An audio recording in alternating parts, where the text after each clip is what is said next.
마테오가 전한 거룩한 복음입니다. 주님 영광 받으소서. 예수님께서 카파르나움에 돌아가셨을 때 한 백인 대장이 다가와 도움을 청하였다.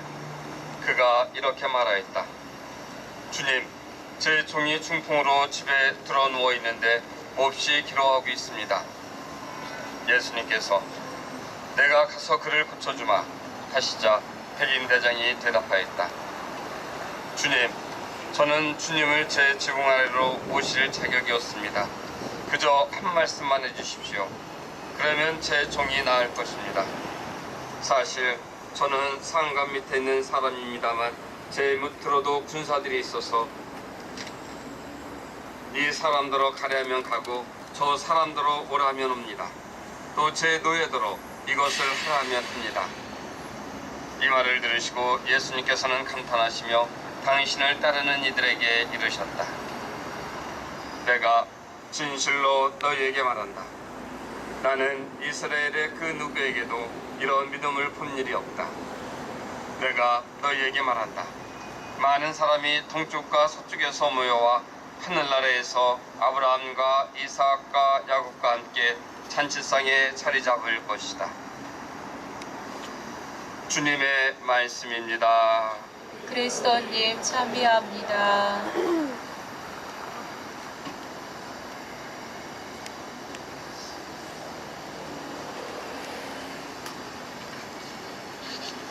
안녕하십니까. 우선 사과부터 드립니다. 저의 동문이면서 같은 동양인 윌리아나 자매님께서 여러 가지로 이렇게 우리가 이웃의 허물에 대해서 같이 가슴 아파하는 이유는 연대의 마음 때문에, 그분은 제가 청구 초등학교 다닐 때 길 건너 장충 초등학교 훗날 서강 쪽에 학교 다닐 때 먼저 이렇게 해서 동문이 됐는데요. 나중에 이런 일 맡지 말라고 동문들이 막 말렸는데 말을 안 듣고 이렇게 자기 길을 가는 바람에 여러분에게 이 추위에 길을 나서도록 해서 동향으로서, 동문으로서 다시 한번 진심으로 사과드립니다. 그분의 아버지께서는 제가 어렸을 때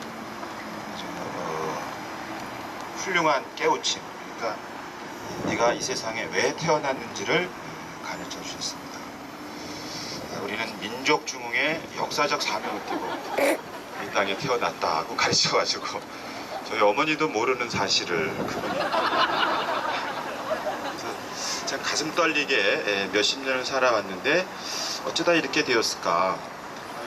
어쩌다 우리가 이러려고 대한민국 시민이 된 것일까. 그래서 오늘은 민주주의를 다시 생각하며 짧은 이야기를 나누고자 합니다. 흔히 우리 사회를 고도 압축 성장을 이룬 사회라고 이렇게 규명합니다. 바로 여기에서 우리의 이 불행의, 고통의 근원의 실마리를 가운데 하나를 찾고 싶습니다. 고도 압축이란 말은 정상적인 과정을 생략했다는 뜻 아니겠습니까? 그 모든 분야에서 정당하게 밟아야 될 과정이 누락되었다는 뜻이기도 합니다. 당연히 그런 과정이 생략되니까 그 성장 혹은 건전한 발전을 위해 기여해야 할 지혜를 모으는데 게을리했겠죠. 지혜를 모으는 과정을 낭비라고 혹은 비효율적이라고 여겼고 그것을 내팽개치라고 강요했고 우리도 그에 못 이겨서 내팽개쳤습니다. 그 대신에 수단 방법 가리지 않는 일이 상식이 되어버렸고 원하는 바 목표만 달성하면 된다는 일이 삶이 우리 가운데 자연이 되어버렸습니다.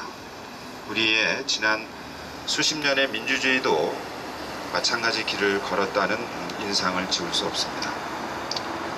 간추린 사회교리에서 교회는 이렇게 민주주의를 설명합니다. 민주주의는 단지 일련의 규범을 형식적으로 준수한 결과가 아니라 모든 인간의 존엄, 인권의 존중, 정치 생활의 목적이며 기준인 공동선에 대한 투신과 민주주의 발전에 영감을 주는 가치들을 확신 있게 수용한 열매이다.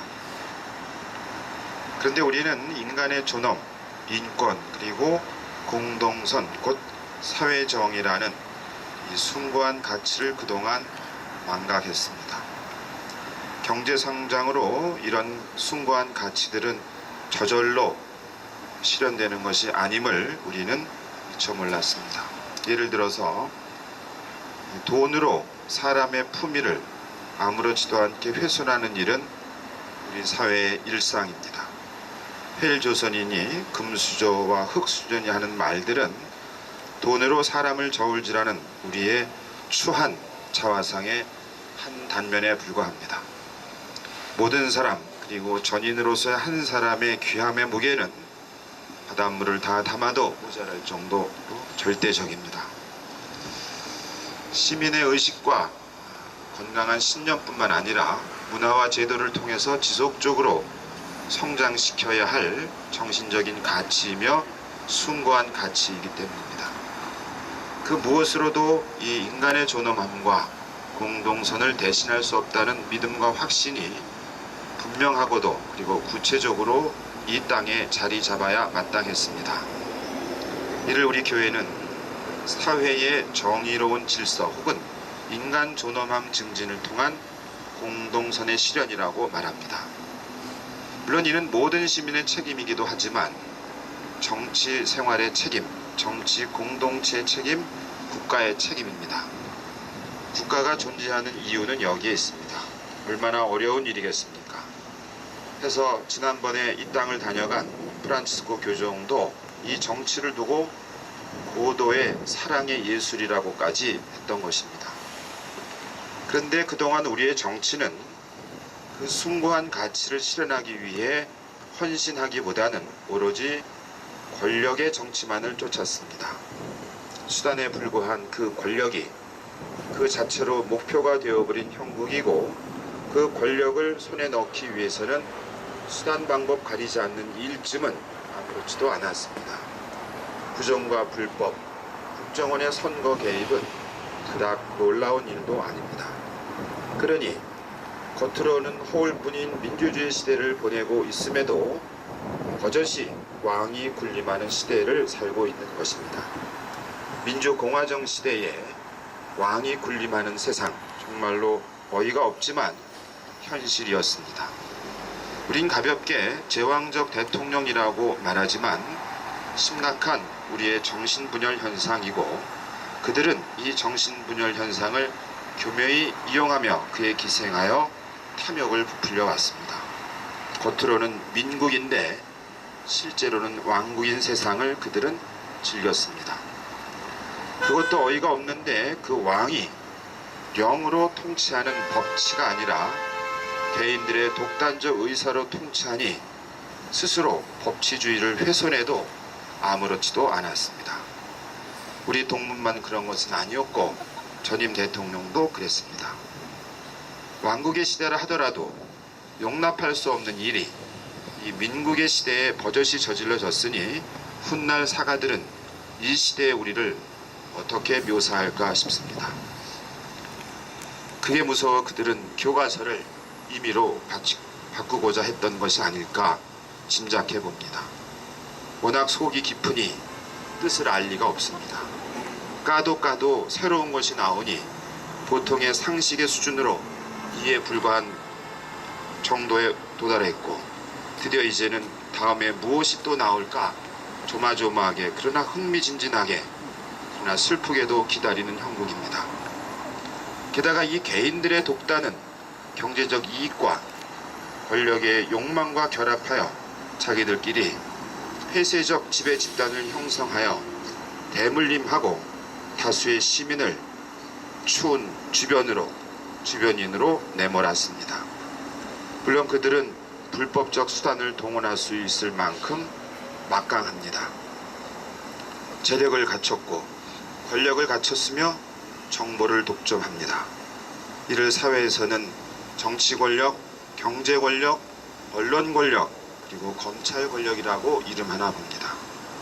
결국 극단의 이기적 개인주의로 무장한 이 폐쇄적 지배 집단이 우리의 정치 운명 공동체를, 달리 말씀드리면 시민들의 삶을 강하게 점령 지배한 형국입니다. 이를 교회는 단호하게 정치적 부패라고 이름합니다. 민주주의 제도의 가장 심각한 결함 가운데 하나는 도덕 원칙과 사회정의 규범을 한꺼번에 짓밟는 정치적인 부패이다. 정치적 부패는 국가의 올바른 통치를 위협하며 통치자와 피통치자의 관계에 부정적인 영향을 미친다. 우리 교회 사회교리 411항의 이야기인데, 통치자와 피통치자의 관계에 부정적인 영향을 넘어 이제 부정 자체에 이르게 된 셈입니다. 그만큼 우리의 민주주의 제도는 정치적 부패로 짓밟혔다는 뜻이기도 합니다. 하여 프란치스코 교정께서는 이 부패를 두고 하느님의 보복을 불러오는 중재라고까지 단언하며 그들 보고 정의의 길로 돌아오라고, 곧 법정에 자수하라고 호소합니다. 그리고 이 부패와 공개적으로 맞서려면 현명함과 분별, 경계심, 정직성과 투명함, 그리고 무엇보다도 용기가 필요하다고 우리를 격려합니다. 그리고 부패와 공개적으로 맞서지 않는 그 자체가 부패의 공모자가 되는 것이라 준엄하게 우리를 경계합니다.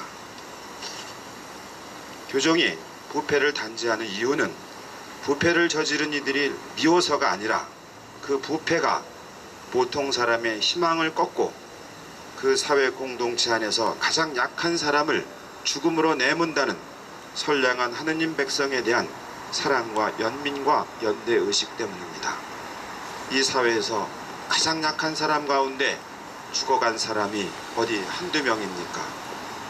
쌍용 자동차의 노동자들이 죽어갔고, 그리고 세월호의 304명의 선량한 시민이 속절없이 죽어갔고, 그리고 백남기 임마누엘 어르신이 턱없이 죽어갔습니다. 죽어간 것이 아니라 살해당한 것이라 해도 과언이 아닙니다. 바로 정치의 부패는 이렇게 정치적, 경제적 권력을 갖지 못한 보통 사람의 삶을 송두리째 앗아가고 심지어는 그들을 죽음에 내모는 무자비함을 서슴지 않습니다. 사실 우리는 국가의 실패, 정확하게는 정부의 실패, 더 정확하게는 관료의 실패, 더 정확하게는 소수의 권력, 특히 소수의 권력자들의 실패를 목격하고 있습니다. 무능과 폭압적 탐욕의 부패를 우리는 매일매일 보고 있습니다. 경제 권력에 충실한 하수인이 되는 것까지 마다하지 않는 그들을 우리는 매일매일 보고 있습니다. 그리고 게다가 불법과 탈법의 수단까지 동원하는 그들을 보고 있습니다. 우리 교회는 이를 두고 죄의 구조들이라고 이름합니다. 이렇게 죄가 그 자체로 한 공동체 안에 골격, 구조가 되어버릴 때 역사가 보여주듯이 그 고통은 고스란히 그 공동체 안에 사는 시민이, 곧 하느님 백성이 짊어질 수밖에 없습니다. 왜냐하면 이 폭압적 탐욕의 세력들은 교묘하게도 언제나 그 부패의 희생에 쓴맛을 보기는커녕 다른 곳에서 다시 죄의 구조를 또 아리틀기 때문입니다. 이 부패의 부패 그리고 죄의 구조가 일상이 된 그곳에서 우리 인간의 존엄함과 인권 그리고 공동선과 사회 정의는 숨을 쉴 수 없습니다. 이것이 우리가 고통스럽게 겪고 있는 오늘의 현실입니다. 정의에 의해 통치되지 않는 국가는 강도 때다라는 아우구스티노 성인의 말씀을 인용하지 않더라도 시민은 이제 강도 때들을 만나 가진 것을 빼앗기고 두들겨 맞아 초주검이 되어 길거리에 내버려졌습니다. 그리고 우리가 사는 이 사회는 점점 폐허로 변해가고 있습니다. 바로 이때 대림 시기에 우리가 할 일이 있습니다. 소극적으로는 교회는 사적 이익이나 이념적 목적을 위하여 국가 체제를 점령하고 폐쇄된 지배 집단을 형성하는 것을 결코 도와주면 안 된다는 우리 교회의 가르침을 기억하는 것입니다. 보다 적극적으로는 이 시대 착한 사마리아 사람의 마음과 행실은 바로 우리의 모범이어야 함을 다시 한번 깨우치고 마음으로 고통을 보고 즉각 몸을 움직여야 합니다. 이를 우리는 공동선회의 헌신, 곧 연대라고 이름합니다. 보다 더 적극적으로 베네딕토 16세 교황의 하느님은 사랑이십니다라는 회칙을 우리는 기억해야 합니다. 교회는 정의를 위한 투쟁에서 비켜나 있을 수도 없으며 비켜나서도 안 됩니다. 자비의 얼굴 19항에서 프란치스코 교정은 이렇게 그 폭압적 탐욕을 고발합니다. 폭압적인 탐욕은 약자의 계획을 산산조각 내버리고 가난한 이들 가운데 가장 가난한 이들을 짓밟아 버린다. 가난하고 힘없는 이들 가운데 가장 힘없는 이들이 바로 우리 교회의 손길을, 그리고 우리 교회의 연대를 가장 강렬하게 소망합니다. 그리스도의 빛이 가장 필요한 그곳에 우리 교회는 언제나 가 있어야 합니다. 미사를 통해 그 용기를, 그리고 그 은총을 간절히 청합시다. 백인대장은 100명의 사병을 명령으로 움직일 수 있는 사람임에도 종 하나를 구하기 위해 먼 길을 마다하지 않은 수고로움을 아끼지 않았습니다. 오늘 백인대장의 삶을 다시 한번 이 시대 우리 교회의 모범으로 삼을 수 있었으면 좋겠습니다. 아멘.